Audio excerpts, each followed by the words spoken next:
چکے خیمے یتیموں کے اندھیرا رہ گیا، جب بھی آیا سامنے پانی پکارو ربا، جب بھی آیا سامنے پانی پکارو ربا، آئے میرا اصغر نادان پیاسا رہ گیا، آئے میرا اصغر نادان پیاسا رہ گیا، جل چکے خیمے یتیموں کے اندھیرا رہ گیا، آئے پیاسوں کا مقدر، آئے سب کے کام نصیب، آئے پیاسوں کا مقدر، آئے سب کے کام نصیب، جب چھلی تھی مشق جب تو کام خیمہ رہ گیا، جب چھلی تھی مشق جب تو کام خیمہ رہ گیا، جل چکے خیمے یتیموں کے اندھیرا رہ گیا، ممتا چپ کیسے بولی شاہدی جلدی چلو، ممتا چپ کیسے بولی شاہدی جلدی چلو، اکبر برچھی کی اکبر کا کلیجہ رہ گیا، جل چکے خیمے یتیموں کے اندھیرا رہ گیا، یادگار رہ گئی اصغر کی دو مادر کے پاس، یادگار رہ گئی اصغر کی دو مادر کے پاس، ایک ترتا خون بھرا اور ایک جھولا رہ گیا، ایک ترتا خون بھرا اور ایک جھولا رہ گیا، اپنے مردوں کو اٹھا کر لے گئے کوفے کے لوگ، اپنے مردوں کو اٹھا کر لے گئے کوفے کے لوگ، جلتی رہتی پر محمد کا نواسا رہ گیا، جلتی رہتی پر محمد کا نواسا رہ گیا، پوچھتے تھے عابد بے کس سے چھالے پاؤں گے، پوچھتے تھے عابد بے کس سے چھالے پاؤں گے، یا امام وقت کتنی دور کوفہ رہ گیا، یا امام وقت کتنی دور کوفہ رہ گیا، سر کھلے زینب چلی مقتل کو یہ کہتی ہوئی، سر کھلے زینب چلی مقتل کو یہ کہتی ہوئی، خنجروں کی بھیڑ میں بھیا اکیلا رہ گیا، خنجروں کی بھیڑ میں بھیا اکیلا رہ گیا، چل چکے خیمے یتیموں کے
مولی کو وفا کر چکے شامی سرمال کا کرب و بلا کر چکے شامی خنجر کے تلے شکر خدا کر چکے شامی امت کے لیے حق سے دعا کر چکے شامی امت کے لیے حق سے دعا کر چکے شامی تیروں نے سمیٹا شہر بے کس کا مسلح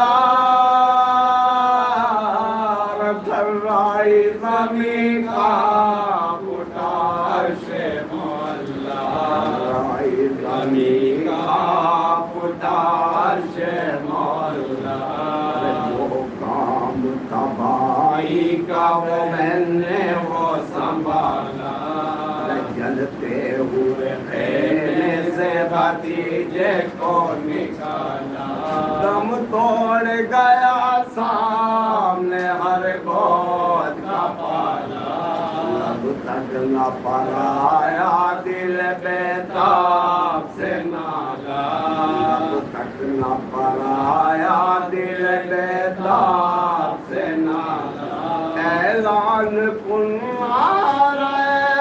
تکبیر زینا ناشر مقصد شبیر زینا ناشر مقصد شبیر زینا چادر جو چھنی ساقی کوثر کو پکارا قاسم کو سرداری علی اکبر کو پکارا پر گرم پہ عباس دلاور کو پکارا جھولے میں لگی آگ تو اصغر کو پکارا جھولے میں لگی آگ تو اصغر کو پکارا روئی کبھی خیموں کی کبھی آگ بجھائے بیمار بھتیجے کی کبھی آس فضائی بیمار بھتیجے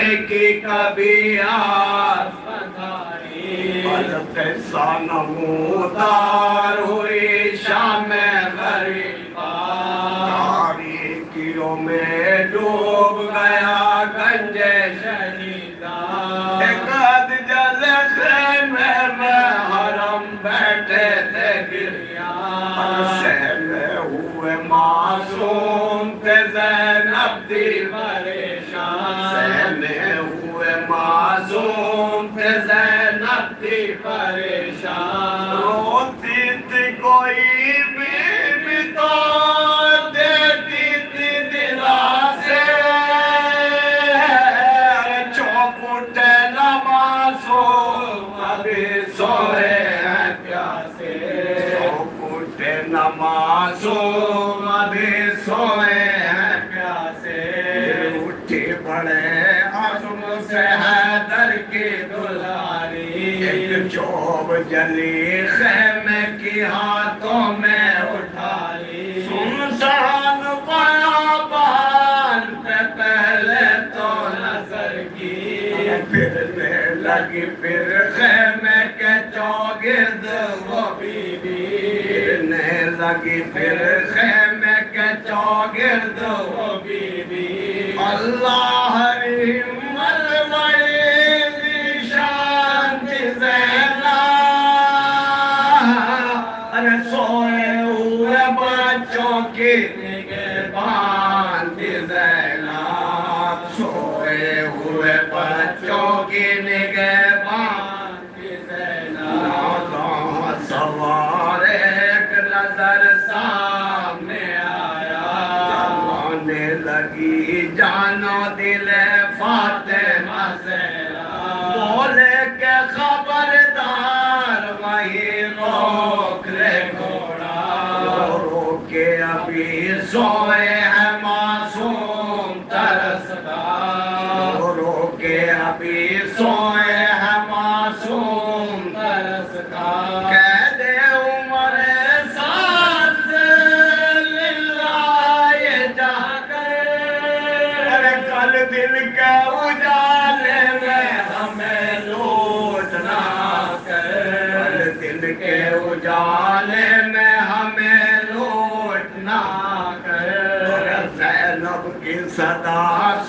آگے بھی جب ٹھہرا نہ اسوار تب بنت علی آگے بڑھی غیظ میں چلائی کے بانی بیداد و جفا سنتا نہیں تو کہتی ہوں میں جو جگر افغان سنتا نہیں تو کہتی ہوں میں جو جگر افغان انجام نہ رکنے کبھی اب جان زالے پر بیٹی ہوں علی کی مجھے پہچان زالے بیٹی ہوں علی کی مجھے پہچان زالے یہ کہتے ہوئے ڈال دیا ہاتھ اب چاہیے کیا لوٹ لیا جب کہ بھرا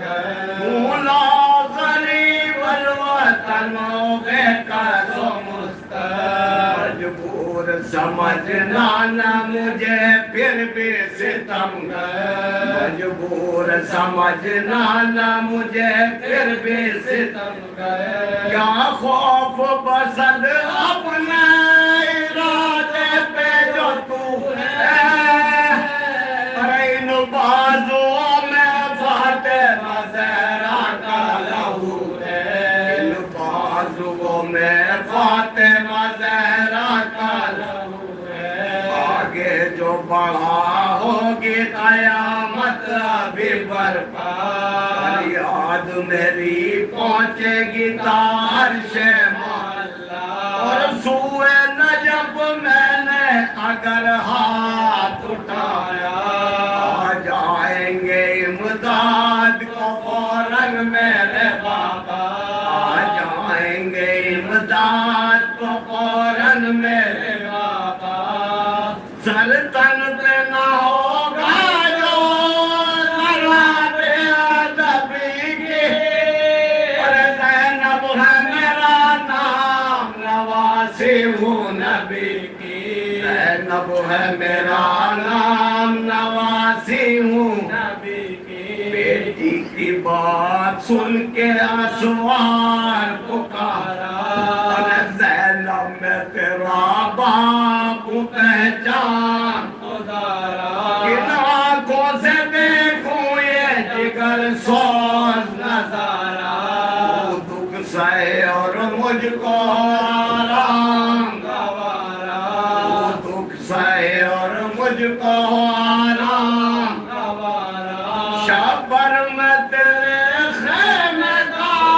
دربان رہوں گا تا صبح اسی دشتوں میں مہمان رہوں گا تا صبح اسی دشتوں میں مہمان رہوں گا دکھ یاری نے جب کون سے چہرے پہ نظر کی نزدیک رکھا بھائی قدم چوم کے بولی بابا میرے جان کے پہلے نہ خبر لی معلوم ہے کیا آپ کی اولاد پہ گزری معلوم ہے کیا آپ کی اولاد پہ گزری غم کھانے کو یہ بے قصور لاچار ہے باقی پردوں میں وقت عابد بیمار ہے باقی پردوں میں فقط عابد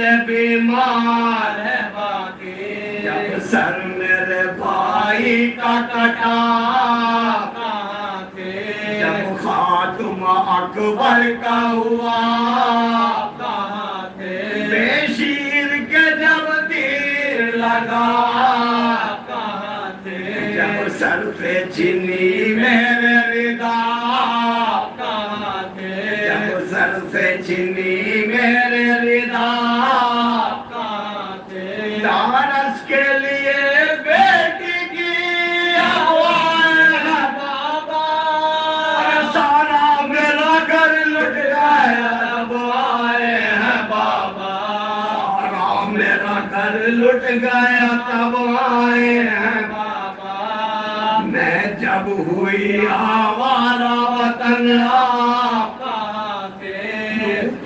گیا زہرا کا چمن آپ کہاں تھے ٹکڑے ہوئے عباس کا تن آپ کہاں تھے باندھی میرے آدھان رسن آپ کہاں تھے باندھی میرے آدھان رسن آپ کہاں تھے بے شیر کے جب عرض پہ شمشیر چلی تھی سچ کہتی ہوں میں آپ ہی کو ڈھونڈ رہی تھی سچ کہتی ہوں میں آپ ہی کو ڈھونڈ رہی تھی برباد ہوا شہ کا بدن آپ لائے پامال ہوا ابن حسن آپ نائے بیوہ ہوئی ایک شب کی دلہن آپ نائے چولے کے 72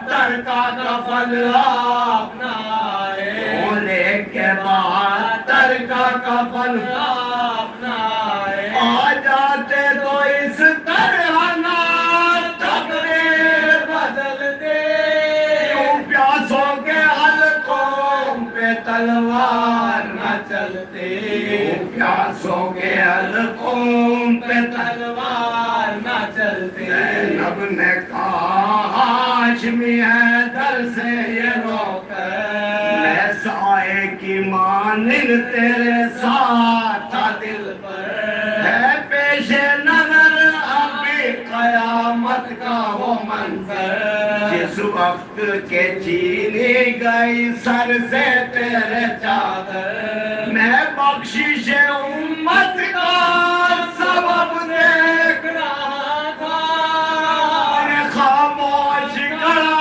مرضی رب دیکھ رہا تھا خاموش کھڑا مرضی رب دیکھ رہا تھا جب وعدہ طفلی کا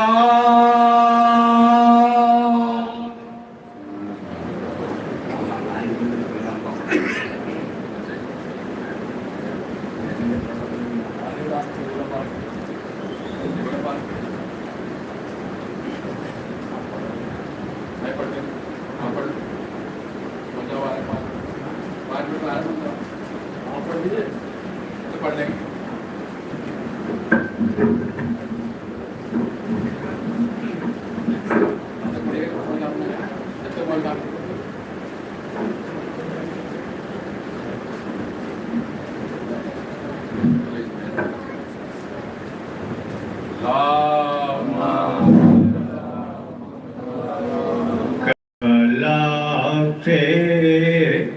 نظر ملا کے چلو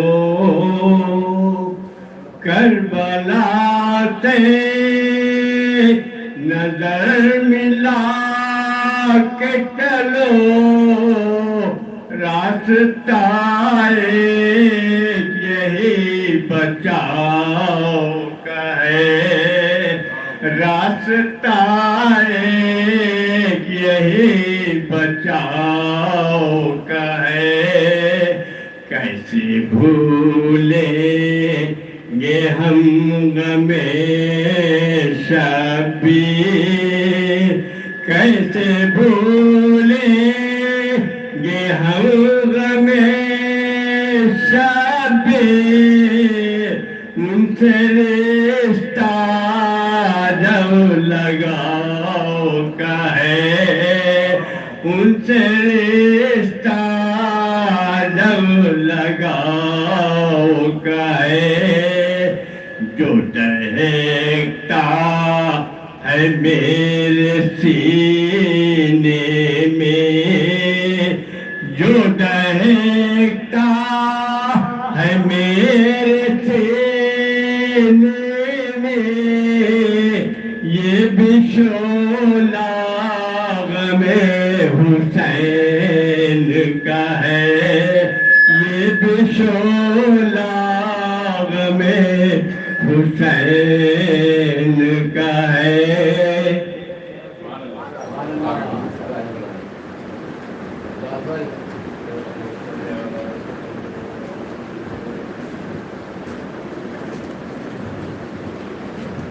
اللهم صل على محمد وعلى آل محمد.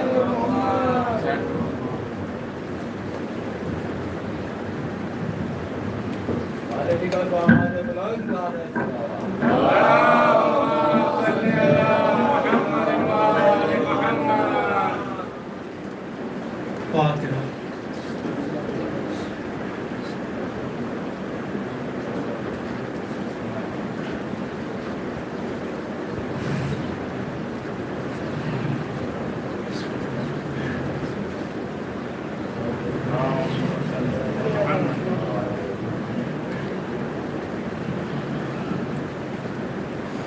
لا حول ولا قوة إلا بالله العلي العظيم.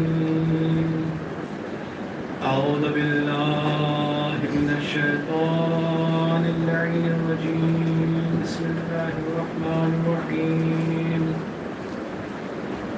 الحمد لله الذي علا في توحده وثنى في تفرده وجلى في سلطانه وعظما في أركانه وترى الخلائق بقدرته ونشر الرياح برحمته. قدوس سبوح رب الملائكة والروح. والصلاة والسلام على سيد المرسلين حبيب إله العالمين حبيب قلوبنا طبيب نفوسنا شفيع ذنوبنا مولانا بالقاسم محمد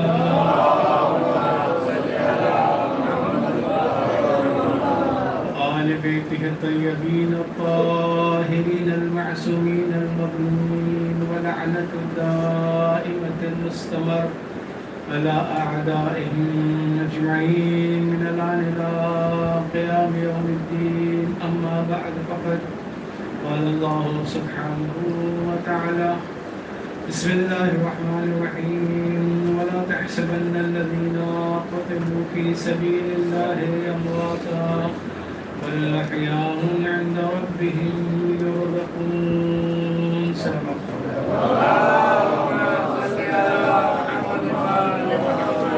گزارش ایک بار سورہ الحمد 3 بار سورہ توحید کی تلاوت فرما کر مرحوم عرفان حسین ابن مظفر حسین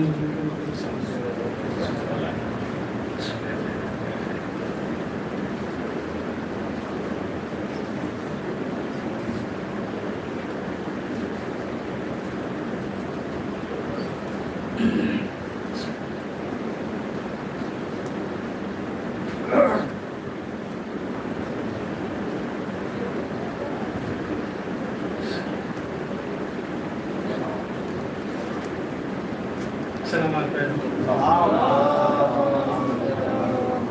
فضائل محترم بزرگان عزیز، آج سے جس سلسلے کا آغاز ہوا ہے پہلی مجلس ہے اس کی، اس میں کربلا کا ایک پہلو بیان کرنے کی کوشش کی جائے گی کہ ویسے تو کربلا ایک ایسا معرکہ ہے، ایک ایسا واقعہ ہے کہ جس میں ہر ایک صفت اپنے کمال کو پہنچی ہوئی ہے. جو صفت بھی کربلا کے آئینے میں دیکھیں وہ صفت اپنے کمال کو پہنچی ہوئی ہے. تو اگر ہر ایک صفت پر گفتگو کی جائے تو ہر ایک صفت کافی طولانی گفتگو کا ذریعہ اور سبب بنے گی. ایسے ایک صفت جو ہمارے یعنی جس کا ہم سے ڈائریکٹ تعلق ہے وہ کیا ہے؟ کربلا ہمیں احساس ذمہ داری سکھاتی ہے. احساس ذمہ داری دنیا کی یہ مینٹلٹی رہی ہے. دنیا سے مطلب وہ دنیا کا وہ حصہ کہ جس میں نہ اللہ پایا جاتا ہے نہ دین ہے. اس میں وہی ہے جس کی لاٹھی اس کی بھینس. جو دنیا کا جو نظریہ ہے کہ جس کے پاس پاور ہے، جس کے پاس پیسہ ہے، جس کے پاس دولت ہے، بس سارا قانون اسی کا، ساری فیسلٹی اس کے لیے. یہ دنیا ہے. تو یہ دنیا کہتی ہے کہ انسان بس کھائے پیے اپنے میں مست رہے، کوئی ٹینشن کی ضرورت نہیں ہے.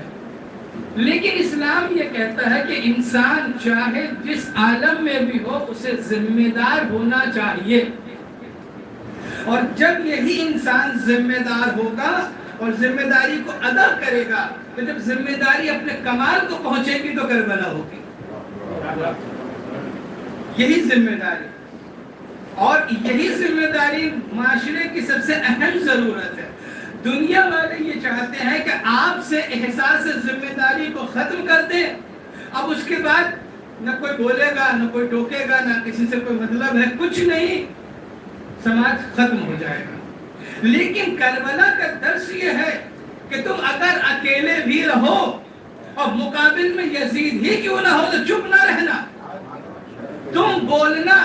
ادھر 72 ادھر 30,000، 1% بھی نہیں ہوا. ادھر 30,000 کا 1% بھی نہیں ہوا 72. لیکن یہ 72 اگر چپ رہتے تو شاید دولت مل جاتی، شاید مقام و منصب مل جاتا، شاید وقتی آرام و آسائش مل جاتے. لیکن کربلا والوں نے ذمہ داری کا احساس کیا، ذمہ داری کو نبھایا، ختم ہو گئے. لیکن آج وہ سب زندہ ہیں. لیکن جنہوں نے اپنی اس وقت کی زندگی دیکھی تو جب تک زندگی تھی زندہ تھے، اس کے بعد ختم ہو گئے، آج کوئی نام لیوا بھی نہیں ہے. لیکن یہ کربلا والے جو مرے تھے زندہ ہونے کے لیے، مرنے کے بعد آج وہ مرکز عقیدت ہے کل کائنات کے لیے، اور یزید عنوان ظلم ہے کل کائنات کے لیے. صلوات پڑھیں محمد.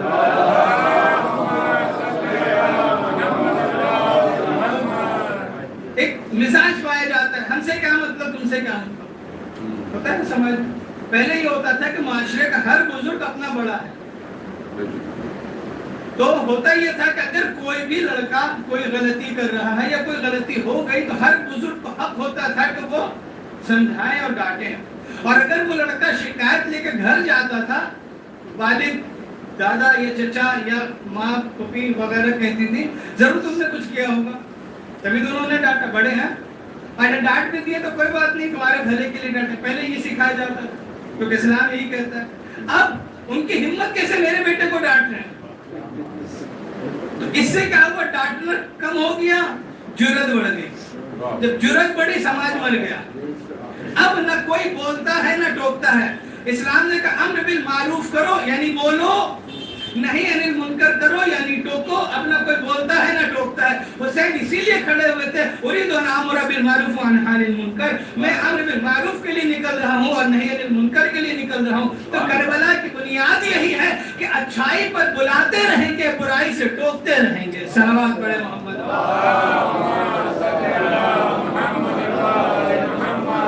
سے بات آئی تو جملہ اور پڑھا جو لوگ ٹوکتے ہیں اور اعتراض کرتے ہیں کہ آپ نے میرے بیٹے کو کیسے ٹوکا. پہلے ہوتا تھا کہ نہیں ٹوکا تو تمہاری ہی غلطی ہوگی، اب نہیں بھی تو کوئی بات نہیں، بڑے ہیں. تو اس سے کیا تھا، بڑوں کا احترام تھا، لحاظ تھا، سماج سمٹا ہوا تھا. سماج ایک گھر کی طرح تھا. آج گھر میں بھی گھر نہیں رہا. آج ہوتا یہ ہے کہ وہ ٹوکتے کہ کیوں ٹوکتے ہیں، وہ ہوتے کون ہے ٹوکنے والے، ہم ان کا کھاتے ہیں کیا. یہ کامن سب جملہ آتا ہے، ہم کسی کا کھاتے ہیں جو سنے. ٹھیک ہے بھائی، یہی فارمولا صحیح. ہم کھاتے نہیں ہیں تو سنیں گے نہیں، ہم کسی کا کھاتے نہیں تو اس کے سنے نہیں، ہم کسی کا پیتے نہیں تو سنے نہیں. اللہ کی تو سب کھاتے ہیں، اللہ کے تو سب کھاتے ہیں. کوئی ہے جو اللہ کا نہ کھاتا ہو؟ تو پھر سننے میں کیا پرابلم ہے؟ ہم دوسروں کے لیے تو کہہ سکتے ہم آپ کا کھاتے نہیں ہیں تو سنیں گے نہیں. لیکن حی علی الصلاۃ جو ادھر کا فرمان ہے، کھاتے بھی اسی کی ہیں، اور صرف کھاتے ہی نہیں ہے، سانس بھی اسی کی ہے. ایک لمحے کو روک دے. ابھی ایک ٹریلر دکھایا تھا نا اللہ نے، کورونا، پوری دنیا ہل کے رہ گئی. جبکہ کورونا سے مرنا 1% تھا، چانس تھا شاید مر جائے، تو اس میں پوری دنیا سنبھل کے رہ گئی کورونا. لیکن موت تو 100% ہے نا. کل نفس ذائقۃ الموت، مرنا تو سب کو ہے. کورونا نہ صحیح کچھ اور ہوگا، موت تو ہے. وہ ایک موت سامنے دکھی تو دنیا ڈر گئی، سنبھل گئی. اگر اسی کو دل میں اتار لے اور دل کو گناہوں سے کوارنٹائن کر لے تو پھر سلمان اور ابوذر بننا مشکل نہیں ہے. صلوات پڑھیں محمد. تو کربلا ذمہ داری سکھاتی ہے پہلے ہی دن سے. امام حسین علیہ السلام کا پیغام یہ ہے کہ ذمہ دار. کیسی ذمہ داری؟ اگر امام حسین علیہ السلام اپنے کو دیکھتے، خود اپنا فائدہ دیکھتے، باقی سب چیز چھوڑ کے اپنا فائدہ دیکھتے، تو اگر وہ پیشکش کر رکھ دیتے کہ ٹھیک ہم تمہاری بیعت کریں گے، ہمیں کیا ملے گا، تو کیا کچھ نہ دے دیتا؟ خزانے کا انبار لگا دیتا، نوکر چاکر محل جاگیر وغیرہ وغیرہ. لیکن کیا ہوتا پھر؟ اسلام کا جنازہ نکل جاتا، اسلام ختم ہو جاتا، نمازیں ختم ہو جاتی، روزہ ختم ہو جاتا، حج ختم ہو جاتا، سوالات نبیوں کی زحمتیں ختم ہو جاتی. تو حسین نے اس ذمہ داری کو سمجھا اور سمجھ کر یہ بتا دیا مقابل سے نہ ڈرنا. مقابل اپنی حد سے بڑھ جائے، جتنا بھی بڑھ جائے، یزید سے بڑھ کر نہیں ہو سکتا. لیکن جب تم عزم حسین لے کر چلو گے تو دشمن کی حد سر کاٹنے تک کی ہوتی ہے، اور حسینی وہ ہوتا ہے جو سر کٹنے کے بعد بھی بولتا ہے. تم نے سر کٹا کے ظلم کی انتہا کر دی، ہم نیزے سے بول کر بتائیں گے کہ ہم زندہ ہیں، ہم ختم نہیں ہوئے ہیں. اور صرف وہی نہیں کہ امام کے سر نے خطاب کیا، وہ تو معجزاتی صورت تھی نہیں.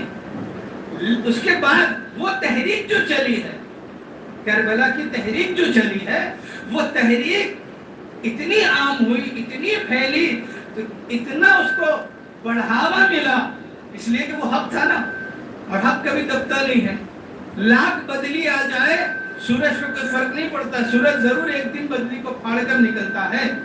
تو وہی ہوا کربلا پر، یزیدیت کے لاکھ بدلی آتی رہی، لیکن یہ کربلا کا سورج طلوع ہوتا رہا، اور ہر زمانے میں طلوع ہو کر کے بتا دیا کہ جو حق ہے اسے چھپایا نہیں جا سکتا، حق کو دبایا نہیں جا سکتا. دبانے والے ختم ہو گئے لیکن حق دبتا نہیں ہے. صلوات پڑھے محمد.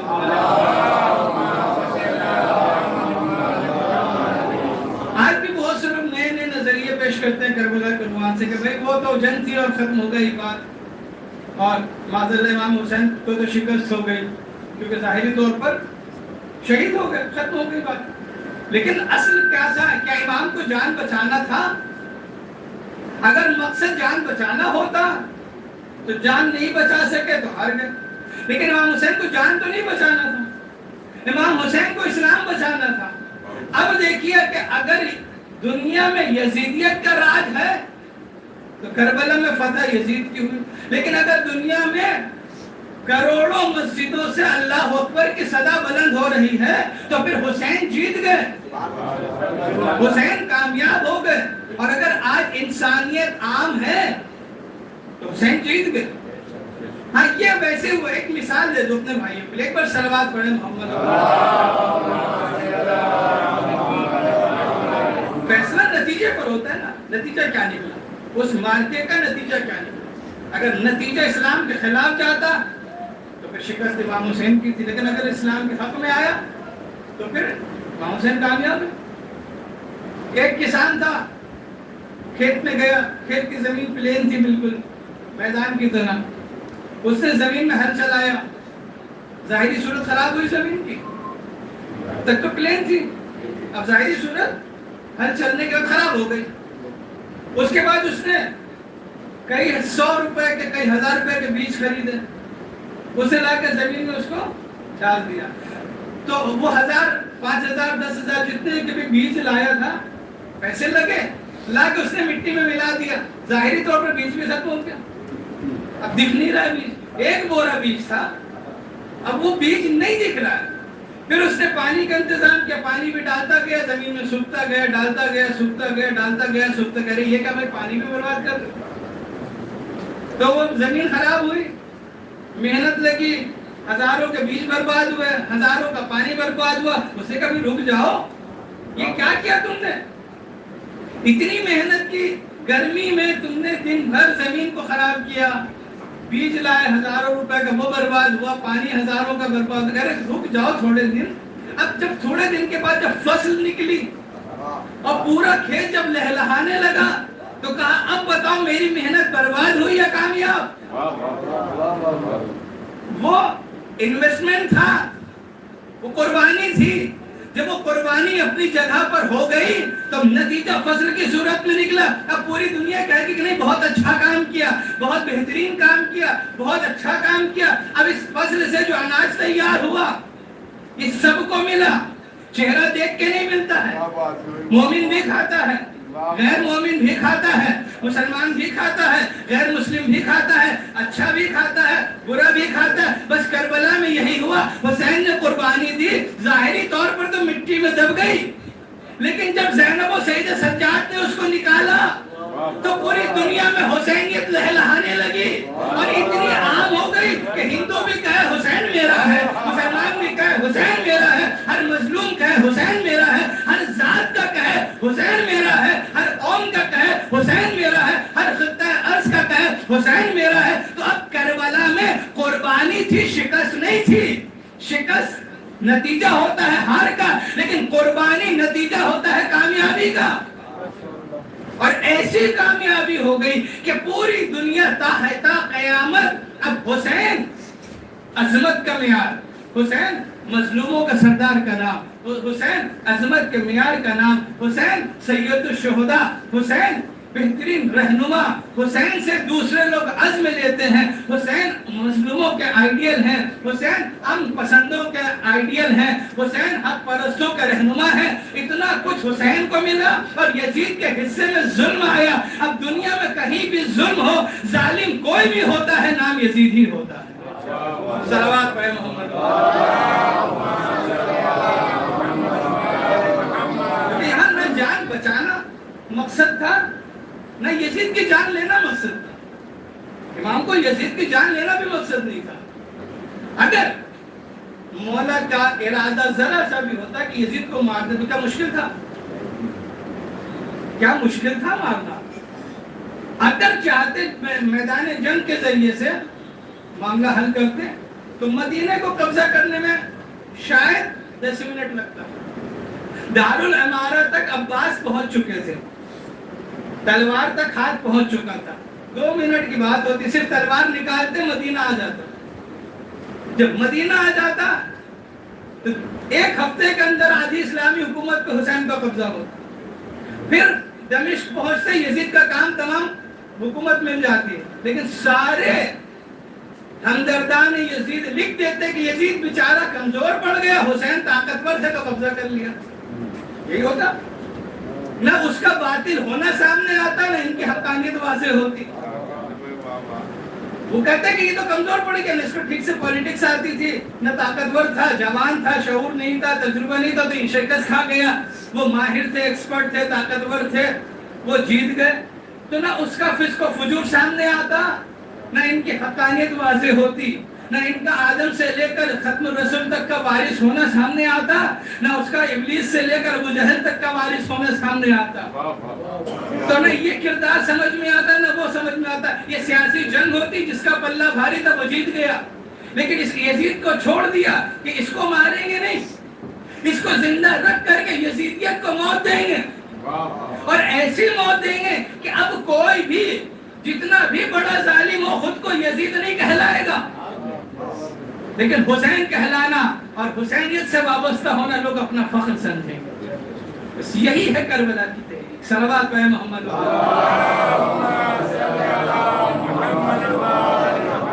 یہ بنیادی کام کیا ہے؟ ذمہ داری کو پورا کرنا. اگر اپنا فائدہ دیکھتے تو گھر میں بیٹھتے تو شاید اپنا فائدہ تو ہو جاتا, لیکن وہ ذمہ داری ادا نہیں ہوتی. اور ذمہ داری کی تفصیل پہلے دن سے امام نے اپنی ذمہ داری, اپنے کام کی تفصیل بتائی ہے. یہ نہیں کہ کسی سے جھکی چھپی بات ہو کہ کربلا کیوں کہتے بعد میں پتہ چلا, نہیں, پہلے دن سے معلوم تھا سب کو. امام نے پہلے ہی دن فرما دیا تھا, الا ترون ان الحق لا یعمل بہ, کیا نہیں دیکھ رہے کہ حق پر عمل نہیں ہو رہا ہے, ولا یتناہی عن الباطل, اور باطل سے پرہیز نہیں کیا جا رہا ہے. تو 2 بنیادی وجہ بتا دی کہ جب حق پر عمل نہیں ہو اور جب باطل سے پرہیز نہیں ہو تو چپ چاپ گھر میں نہ بیٹھنا, قیام کرنا, بیٹھ نہ جانا کہ حق پر عمل نہیں ہو رہا ہے, باطل سے پرہیز نہیں کیا جا رہا. یہ شکوہ نہ کرنا بیٹھ کے کہ معاشرہ خراب ہو رہا ہے, بلکہ اصلاح کی کوشش کرتے رہنا. اور یہی ہے کربلا کا ایک مقصد. آج ہمارے معاشرے میں خرابی آئی اس لیے رہی ہے کہ جن کو ذمہ داری نبھانا چاہیے وہ ذمہ داری سے بھاگ رہے ہیں. زمانہ خراب ہو رہا ہے. زمانہ کہیں الگ سے آتا ہے, کہیں الگ سے آتا ہے زمانہ. ہم ہی سے تو زمانہ بنتا ہے. جب ہم ہی ذمہ داری کو نہیں نبھائیں گے, جیسے کسی کے گھر میں, وہ سامنے کی مثال دو, انٹرنیٹ کنیکشن خراب ہو گیا, سب سے ضروری چیز آج کل وہی ہے. گیس نہ بھی رہے, سلنڈر ختم ہو جائے تو 2 دن گزارا ہو سکتا ہے, لیکن انٹرنیٹ کے بغیر 2 گھنٹے کا گزارا مشکل ہے. تو اگر کسی کا انٹرنیٹ کٹ گیا, چپ چاپ بیٹھے رہیں گے, زمین آسمان ایک کر دیں گے, انٹرنیٹ نہیں آ رہا ہے. ابا کی دوا ختم ہو گئی اس کی فکر نہیں ہے, 4 دن بعد بھی لائیں گے تو چلے گا, لیکن انٹرنیٹ فوراً چاہیے. تو اگر کسی کے گھر کا انٹرنیٹ کٹ گیا, نیٹ ورک نہیں ہے, یا بل پیمنٹ نہیں کیا تھا اس لیے وہ آف ہو گیا, تو کیا کریں گے؟ سب سے پہلے کھڑے ہوں گے, جائیں گے اس کو ریچارج کریں گے, خرابی ہوں گی تو ٹھیک کرائیں گے. تو کیوں بھائی, ہم پوچھا بھائی آپ نے کیوں ٹھیک کرایا, چھوڑ دیتے؟ نہیں بھائی میرا گھر تھا تو میری ذمہ داری ہے ٹھیک کرانا. تو بس سماج بھی ہمارا گھر ہے. اگر سماج میں خرابی پھیل رہی ہے تو خاموش بیٹھ نہ جاؤ, بلکہ حسینیت کا عزم لے کر کھڑے ہو جاؤ. اگر خرابی ہے تو ختم کرنا ہے. بس طریقہ الگ الگ ہوتا ہے. کبھی مولا کائنات نے خطبے کی دوا سے, میٹھی میٹھی دوا سے علاج کیا. بیماری تھوڑی سی بڑھی تو امام حسن نے سل کا انجیکشن لگا کے علاج کیا. بیماری زیادہ بڑی تو امام حسین نے آپریشن کر کے علاج کیا. علاج ضروری ہے تو حکمت عملی زمانے کے حساب سے بدلتی رہے, مقصد وہی رہنا چاہیے. اب زندگی بھر قیامت تک کے لیے ایک ہمارے پاس اکسیر ہے, ایک ایسا اینٹی بائیوٹک ہے جسے عزاداری کہتے ہیں. سماج میں کوئی بھی مرض ہو, عزاداری کا اینٹی بائیوٹک دے دو وہ ٹھیک ہو جائے گا, کیونکہ اس میں سب کچھ, یہ ایسی دوا ہے جو سب کچھ ہے, اس میں ساری چیزیں ہیں. وٹامن بھی اس میں مل جائے گا, اس میں سارے ضروری چیزیں, پروٹین بھی مل جائے گا, انرجی بھی مل جائے گی, سب کچھ مل جائے گا اس میں, بس اس کا صحیح استعمال کی ضرورت ہے. اور دوسری طرف یہ اینٹی بائیوٹک ان کے لیے بھی ہے جو مخالفت رکھتے ہیں. کبھی ہوتا ہے نا, جیسے کوئی بہت سی دوائیں ہوتی ہیں, زخم پہ لگائیے تو جلنے لگتی ہے, اس کے بعد ٹھیک ہو جاتا ہے. تو دو تاثیر ہوتی ہے نا, 2 الگ الگ صورت. وہی عزاداری کی بھی 2 تاثیر ہے. جو حسینی ہوتے ہیں ان کو میٹھی میٹھی لگتی ہے, جن کا تعلق ادھر سے ہوتا ہے یزیدی خیمے سے ان کو تکلیف ہوتی ہے. اسی ادھر محرم کا چاند نکلتا ہے, دونوں خیمے آباد ہو جاتے ہیں. ہم حسین کہتے ہیں, وہ یزید کہتے ہیں. ہم حسین کہہ کے روتے ہیں, وہ خیمہ کہتا ہے ارے یزید سے غلطی ہو گئی, اب تو پیچھا چھوڑ دو, اب تو برا نہ کہو. لیکن ہم وہ ہیں کہ جو ہم یہ دوا کا استعمال کر کے ہر سال ہم کسی کے خلاف نہیں بولتے, ہم کسی کے خلاف نہیں جاتے. ہمارا مرکز نہیں سکھاتا ہے کہ ہم دوسروں کے مذہب پر انگلی اٹھائیں. ہم تو بس اپنے مذہب کا سورج روشن کر کے بتاتے ہیں کہ ہم جن 14 کو مانتے ہیں ان کا کردار سورج کی طرح ہے. اب دنیا خود ہی اندھی بنی بیٹھی رہے تو ہم کیا کریں. صلوات پہ محمد والے.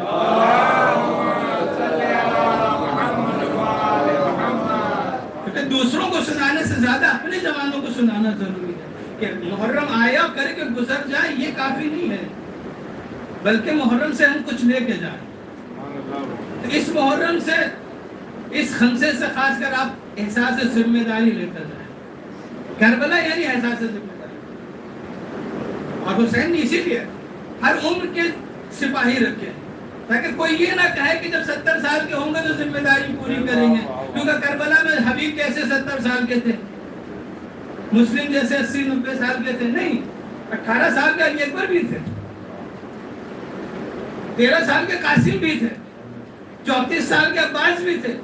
یعنی ہر عمر کو رکھ کر بتایا کہ 80 سال سے لے کر 6 مہینے تک سب ذمہ دار ہیں اور سب اپنی ذمہ داری ادا کرنے کے لیے پابند ہیں, چاہے وہ 80 سال کا ہو, چاہے وہ 6 مہینے کا ہو. اور حسین نے ہر کردار کو روشن کر دیا کہ جو حسینی ہوگا جھولے میں بھی ہوگا تو اتنا شعور رکھتا ہوگا کہ ہمیں ذمہ داری ادا کرنی ہے. صلوات پہ محمد والے. الا ترون ان الحق لا یوم الدین, حق پر عمل نہیں ہو رہا. واہ دوسرا جملہ ولا يتناهى عن الباطل، باطل سے روکا نہیں جا رہا. ایسے میں کیا کرنا ہوگا؟ ليرغب المؤمن في لقاء الله محقا.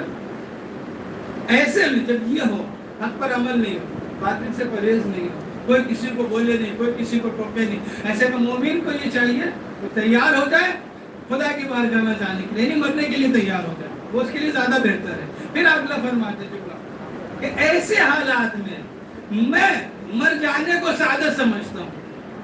ان لا ارى الموت الا سعادتا. ایسے میں جب یہ حالات ہو تو میں موت کو سعادت سمجھتا ہوں. والحیات مع الظالمین الا برا. اور زندگی ظالموں کے ساتھ اس کو ذلت اور رسوائی سمجھتا ہوں. یعنی ہر جگہ جان بچا لینا کامیابی نہیں ہوتی ہے، بلکہ بڑے مقصد کے لیے، عزت نفس کے لیے، دین اور مذہب کے لیے جان دے دینا جان بچانے سے زیادہ ضروری ہوتا ہے. جو لوگ ایسے حالات میں جان بچا کر بچ گئے وہ تاریخ میں دفن ہو گئے، لیکن جنہوں نے ایسے حالات میں اسلام کی خاطر جانیں دے دی وہ دفن ہو کے بھی زندہ ہیں. اس وقت بہت سے تھے جنہوں نے یزید کی بیعت نہیں کی تھی، لیکن وہ رات کے اندھیرے میں چھپے چوری ڈر سے کہیں ادھر ادھر چپکے سے بھاگ گئے، کیونکہ اپنا نظریہ ظاہر نہیں کیا تھا، اپنی منزل ہی نہیں بتائی تھی کہاں جا رہے، چھپے رہے، جان بچ گئی جان. لیکن اس کے بعد جب بیعت کی کسی دوسرے تیسرے کی تو ہاتھ کے بجائے پیر پہ بیعت کرنا پڑی، ذلت ملی. تاریخ میں گمنام ہو کے رہ گئے، یہ بھی ذلت ملی کہ بڑے باپ کے بڑے بیٹے تھے لیکن تاریخ میں گمنام ہو کے کوئی کام ہی نہیں رہا. ذلت الگ اٹھانی پڑی اس لیے کہ ذمہ داری سے بھاگ رہے تھے. لیکن جو ذمہ دار تھا جس نے ذمہ داری کو ادا کیا اور اتنی بہترین طریقے سے ادا کیا کہ اس ذمہ داری کو مثال بنا دیا، تو کربلا میں مرنے کے بعد بھی آج زندہ ہے. اور اب وہ سب کا آئیڈیل ہے، رہنما ہے. ذمہ داری سیکھنا ہے، حکمت عملی سیکھنا ہے تو پھر حسین سے سیکھنا. دین کیسے بچانا ہے، دین کس طرح سے بچانا ہے، باطل کو کیسے بے نقاب کرنا ہے. لڑنا بہت آسان تھا اگر لڑنا چاہتے، لیکن اس سے حق اور باطل کا فرق نہیں ہوتا. شاید حکومت تو آ جاتی لیکن حق اور باطل یہ واضح نہیں ہوتا.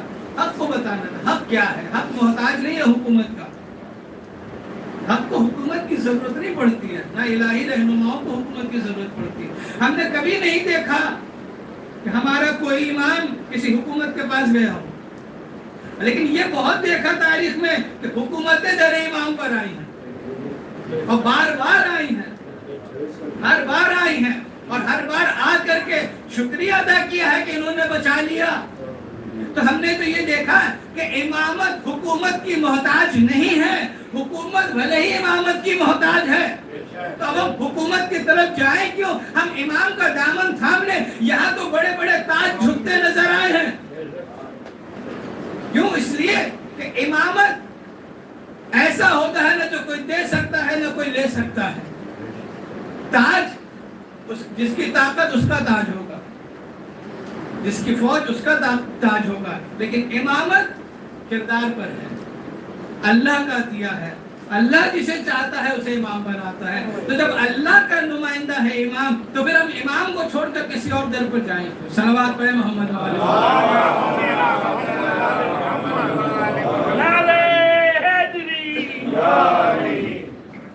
کیونکہ ہم نے دیکھا کہ یہ امامت جو اللہ جسے دیتا ہے تو پہلی شرط ہی یہی ہوتی ہے لا ینال عہد الظالمین، یہ عہدہ ظالمین تک نہیں جائے گا. تو جو امام ہوگا پہلی شرط ہی یہی ہوگی کہ وہ ظالم نہیں ہوگا. تو جو ظالم نہیں ہوگا پھر وہ عادل ہوگا. جب عادل ہوگا تو پھر ہمارے ہر اعمال کا حساب صحیح سے ہوگا. آج کل دنیا میں کرپشن کیوں پھیل رہا ہے؟ کیونکہ حاکم ظالم ہوتے ہیں. ظلم کا مطلب یہ نہیں کہ ہر وہ گردنی اڑاتے رہیں، صرف یہی ظلم نہیں ہے، بلکہ ظلم کا بہت سی صورت ہوتی ہے. بات بات پہ ٹیکس کے نام پر پیسے کاٹنا یہ بھی تو ظلم ہے. اپنا پیسہ بینک میں رکھیے تو کٹے، وہی پیسہ پھر نکالیے تو پیسہ کٹ رہا ہے. 3 بار 4 بار نکالیے ہر بار پیسے کٹ رہے تھے، یہ بھی تو ظلم ہے. ظلم کی صورت ہے الگ الگ. ظلم کی کنڈیشن ہے، زیادہ کم پرسنٹیج ہے، لیکن ظلم تو ہے. کہیں کوئی بھوکا رہ رہا ہے اور کہیں رزق برباد ہو رہا ہے، یہ بھی تو ظلم ہے. اللہ نے کسی کو بھوکا نہیں رکھا ہے. اللہ نے تو اس وقت بھی رزق دیا ہے جب دنیا کی کوئی طاقت رزق نہیں دے سکتی تھی.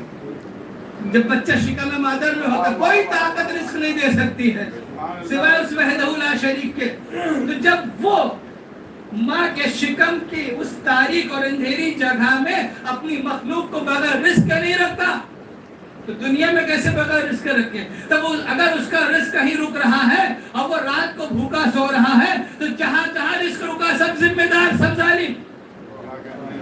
یہی وجہ ہے کہ جو مولا کائنات نے 4 سال اور 9 مہینے میں کر کے دکھایا، آج تک کی بڑی بڑی سپر پاور حکومتیں نہ کر سکی. مولا کا کہنا میرے حکومت میں کوئی بھوکا نہیں سویا. دعویٰ کوئی نہیں کر سکتا. کیوں؟ اس لیے کہ وہ امام عادل کی حکومت تھی. دنیا میں نہ عدل ہے نہ امانت داری ہے تو یہاں ظلم ہوتا ہے. لیکن جو ادھر سے نمائندہ بن کے آتا ہے وہ راج کرنے کے لیے نہیں آتا، وہ خدمت کے لیے آتا ہے. اس کا راج تو آلریڈی ہے ہی، اس کو ضرورت نہیں اپنا راج دکھانے، لیکن اس کو ذمہ داری نبھاتا ہے. ذمہ داری جب ہوتی ہے تو پھر سب کو پہنچتی ہے. ایک بار صلوات پڑھیں محمد وعلیہ.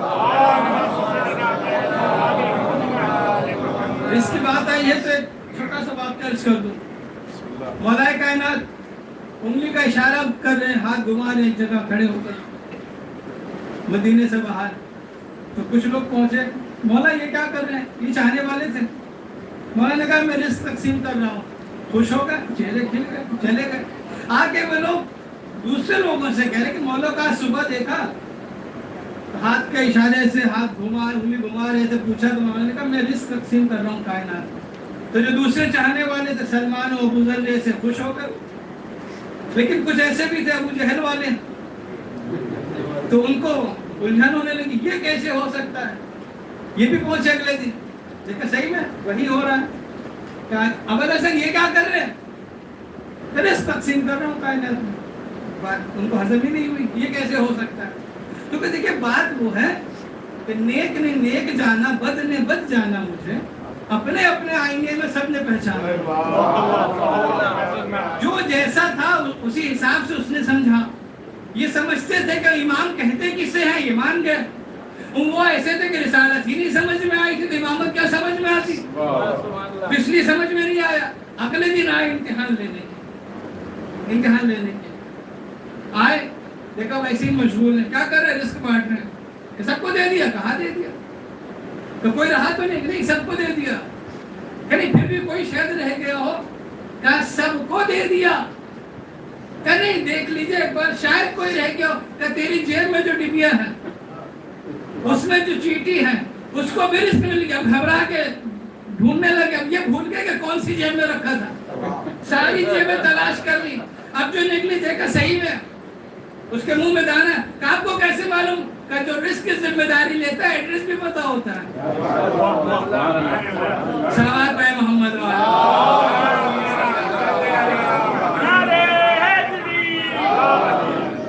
لیکن رزق آتا ہے دروازے پر، ہاتھ میں نہیں ملتا ہے. ہاتھ میں پزا والا نہیں ہے جو ہاتھ میں ہی ڈلیوری دے گا. اس کو پیسے لینے ہوتے ہیں نا، کہ پیسے کے بغیر ہے تو ہاتھ میں نہیں آتا، دروازے کے باہر آتا ہے. اب ہماری ذمہ داری ہے کہ صبح کی نماز کے وقت اٹھیں، بیدار رہیں، اور جس کے ٹائم میں دروازہ کھول دے تو اندر آئے گا، ورنہ بعد میں واپس چلا جائے گا. اب لوگ سماج میں شکوہ نہ کریں کہ گھر میں برکت نہیں ہوتی ہے. گھر کے چاروں لوگ کما رہے ہیں، خواتین بھی کام کر رہی ہیں، پھر بھی برکت نہیں ہو رہی. اس لیے کہ جو رزق کا ٹائم اس میں تو ہم نے دروازہ بند رکھا ہے، اس میں دروازہ بند ہے. سب سو رہے ہیں. جو سونے کا ٹائم رکھا تھا اس میں آن لائن بیٹھے ہیں. آج کل تو بستر میں بھی لوگ سوتے بعد میں آن لائن پہلے رہتے. آن لائن ہے جو سونے کا ٹائم تھا. اگر آن لائن رہے نہیں ہے اسی وقت مصلے پہ آن لائن رہے تاکہ رزق بڑھے. ہم اس وقت موبائل کے ساتھ آن لائن ہوتے ہیں. اب جب رزق ملنے کا ٹائم ہوتا ہے ہم دروازہ بند کر کے سو رہے ہوتے ہیں. رزق بیچارہ 80 سے 120 منٹ تک کھڑا رہتا ہے. اب تو کھل جائے، اب تو کھل جائے. جب سورج کی کرن نکلتی ہے اس کا ٹائم ایکسپائر ہو جاتا ہے، وہ چلا جاتا ہے. وہ تو پھر بھی اللہ کا کرم ہے کہ 11 بجے جہاں صبح ہوتی ہے وہاں بھی ناشتہ مل جاتا ہے. صلوات پڑھیں محمد والے.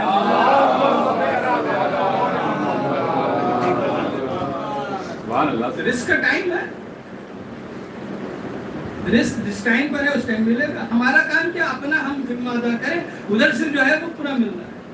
ویسے یہ جو درسگاہ ہے عزاداری کربلا, اس سے ہمیں سب مل رہا ہے.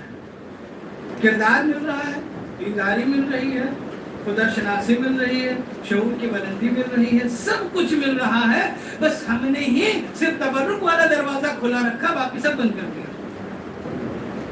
ہمیں وہ سب کھولنا, تبرک والا تو ہے وہ تو کھلے گا ہی, وہ بھی کھولیں جس سے کردار آئے, وہ بھی کھڑکی کھولیں جس سے شعور آئے, وہ بھی روشن دان کھولیں کہ جس سے وفاداری آئے, وہ بھی دروازہ کھولیں جس سے امانت داری آئے, وہ بھی دروازہ کھولیں جس سے ہمت اور حوصلہ آئے, وہ بھی دروازہ کھولیں جس سے شجاعت آئے. جب یہ سارے دروازے کھلیں گے تو پھر جب کربلا والے کربلائی کردار میں نکلیں گے, عزادار کردار میں جب عزادار ہوں گے, اور اس کے بعد جب لبیک یا حسین کہیں گے تو پھر ہر ظالم درستہ ہوا نظر آئے. لبیک یا حسین زبانی دعویٰ نہیں ہے, زبانی نعرہ نہیں ہے, یہ عملی نعرہ ہے کہ ہم اسی مکتب کے ماننے والے ہیں, اسی مکتب کے پروردہ ہیں جہاں کے حبیب تھے.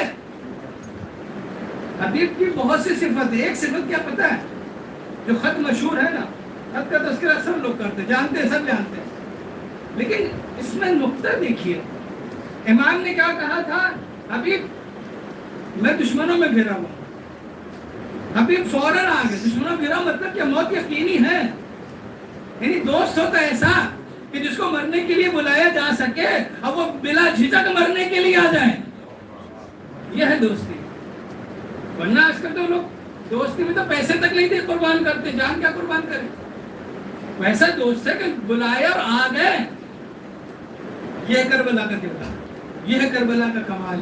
کربلا یعنی ہر کردار کا کمال, اور ہر ایک اپنی اپنی ذمہ داری نبھا رہا تھا, مدینے سے لے کر کربلا تک اور کربلا سے لے کے شام تک. وہ بھی مرحلہ جو کربلا کا دوسرا مرحلہ ہے, جو 11 محرم سے شروع ہوتا ہے اور یزید کے شہر میں فتح کی صورت میں بدل کے مکمل ہوتا ہے. جو خواتین اسیر بن کے گئی تھی وہ دمشق کو فتح کر کے اپنی مرضی سے آزاداری کر کے لوٹ رہی ہے. یہ ہے کربلا کا دوسرا مرحلہ, جو پہلے مرحلے کی طرح بہت عزیز ہے. پہلے مرحلے کی جگہ بہت اہمیت کا حامل ہے اور مصائب سے بھی بھرپور ہے. مصائب صرف 10 محرم تک کے نہیں ہے.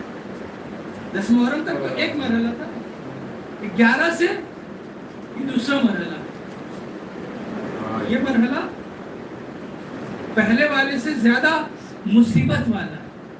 میدان جنگ تو پھر بھی عام ہے نا, مرد تھے, مرد لڑ رہے تھے, برابر سے لڑ رہے تھے. لیکن یہ جو دوسرا مرحلہ ہے, اس میں ایک طرف صرف خواتین ہیں, وہ خواتین کہ جو مظلوم بھی ہیں, 72 داغ دیکھ کر آئی ہیں. سارے مرد, ساری ہمت, ساری طاقت کربلا میں ختم ہو چکی.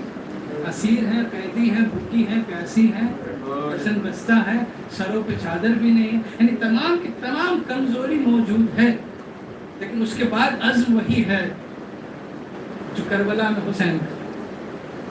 آج زینب صرف زینب نہیں ہے, بلکہ آج زینب عباس بھی ہے, آج زینب حسین بھی ہے.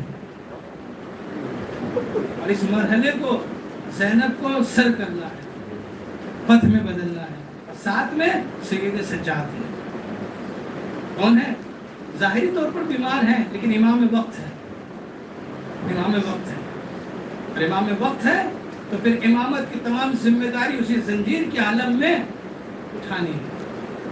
اور ایسی بہترین ذمہ داری اٹھائی کہ کربلا سے نکال کر پوری دنیا میں عام کر دیا. یہ ہے اس زمانے کے مسائل, جو عزیزوں کم نہیں ہے مسائل. کربلا میں سب پیاسے تھے, یقیناً بہت پیاسے تھے, لیکن جو جیسے جیسے شہید ہوا پیاس ختم ہو گئے. لیکن یہ جو اسیر ہوئے ان کی پیاس کب ختم ہوئی؟ کسی تاریخ میں لکھا, کسی نے کہا ان کی پیاس کبھی ختم ہوئی. اور ابھی بھی دلی میں گرمی ہے نا، آپ محسوس کر سکتے ہیں جب گرمی ہوتی ہے، دھوپ کی شدت ہوتی ہے تو پیاس بڑھ جاتی ہے.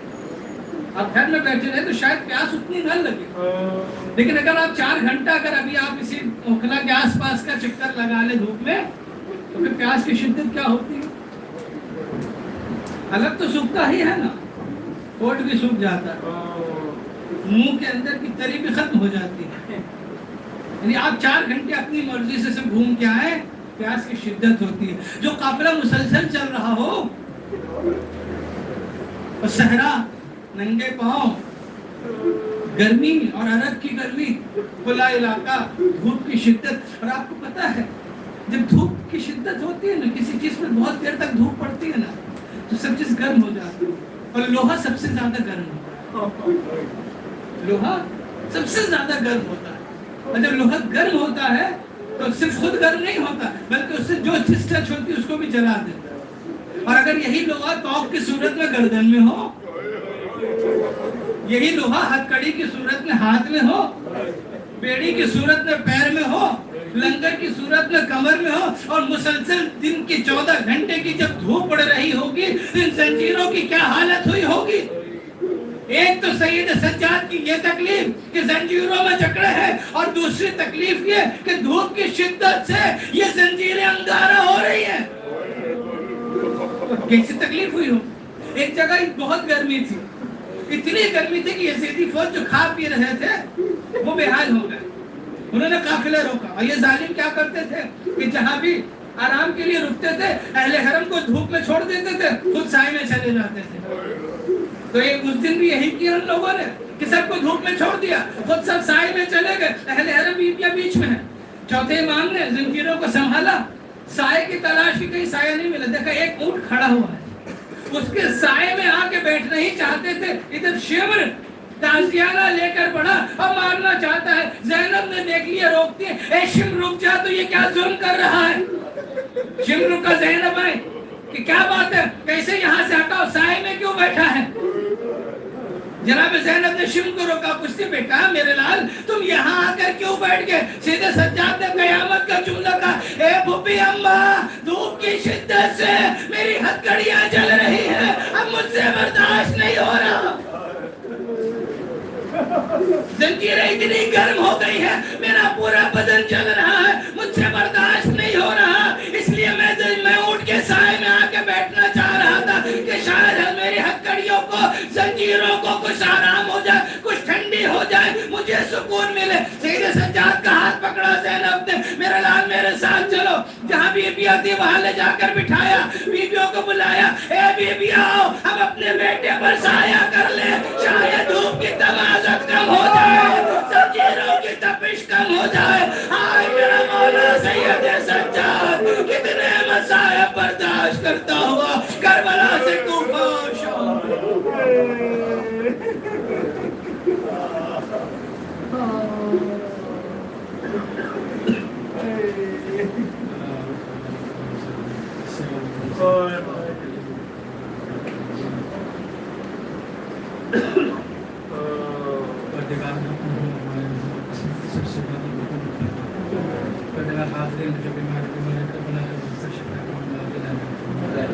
روزگار میں روزگار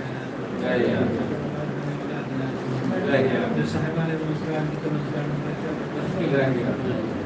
علماء کرام مراج اعظام کے صاحبان سر قائم رہا. یوسف زہرا منتقل بن حسین محمد زمانہ کے ضرور متعجل ربنا تقبل منا انك انت تین بار سورہ توحید کی تلاوت مرحوم خان حسین ابن غضنفر حسین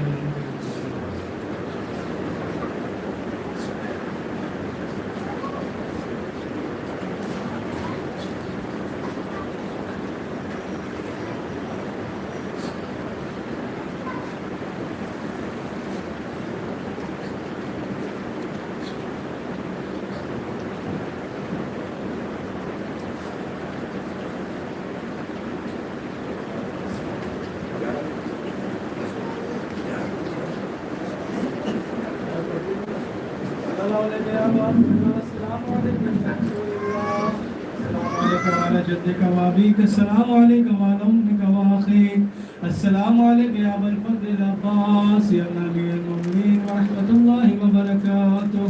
السلام عليك يا غريب الغرباء. السلام عليك يا معين الضعفاء والفقراء. السلام عليك يا سلطان العرب والعجم يا علي ابن موسى الرضا. السلام عليكم ورحمة الله وبركاته. السلام عليك يا سيدي يا مولاي يا حجة الله يا صاحب العصر والزمان. السلام عليك يا شريك القرآن. السلام عليك يا مظهر الإيمان. السلام عليك يا إمام الإنس والجان. السلام عليك يا إمام زماننا هذا. عجل الله تعالى فرجك وسهل الله تعالى مخرجك وظهورك وجعلنا الله من أعوانك وأنصارك. السلام عليكم ورحمة الله وبركاته.